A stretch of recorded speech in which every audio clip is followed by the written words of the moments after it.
Pa ja sam imao 1000 planova kao svaki mlad čovjek. Završio sam srednju školu, onda sam planirao da poslije vojske upišem fakultet i da nastavim školovanje.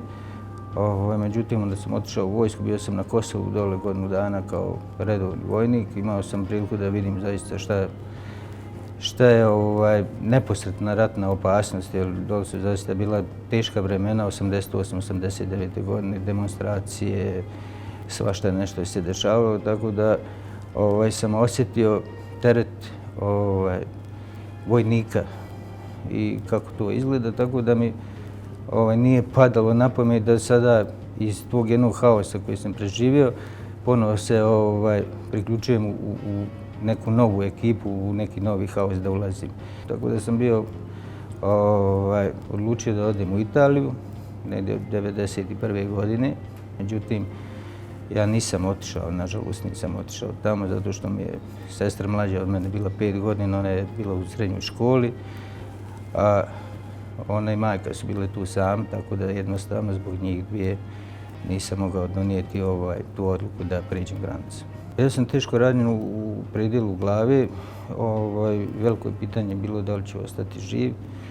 Imao sam hemiparezu lijeve ruke, lijeva ruka mi je bila oduzeta. Ja sam volio da vozim motor prije rata, vozio sam ga i poslije rata i šta ja znam kao mlad čovjek uvijek razmišlja šta sad.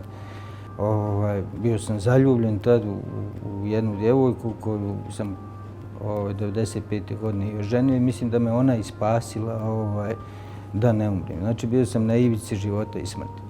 Ali tužna je ta slika u ogledalu bila.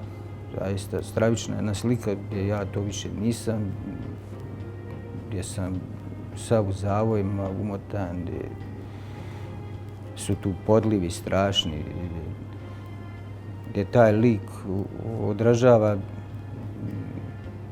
čovjeka koji je u strahu za svojim životom da li će da preživi ili neće. Mislim, jedna slika koja čovjeka tjera na jaukanje, na plač, na bijes. Čovjek kad se prisjeti tih detalja i gubitka tih svojih najboljih drugara i drugara s kojim čovjek živi u tom jednom paklu, ne može da prođe bez emocije. Što se tiče moje fizičke sposobnosti, normalna stvar da ja sam invalid 100% druge kategorije. Samim time trebalo bi da bude jasno svima koliko sam ja sada, šta ja znam, fizički sposoban za obavljanje nekih složenijih, težih poslova. I mi danas pokušavamo, ja pokušavam već dugo vremena, sam uključen u mnoge organizacije koje se bavile mirom u Republici Srpskoj, a onda tako i u Bosni i Hercegovini, a i šire.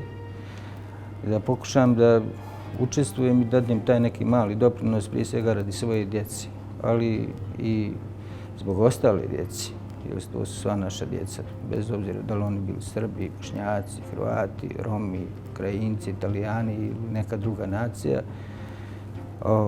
da ih na neki način informišemo.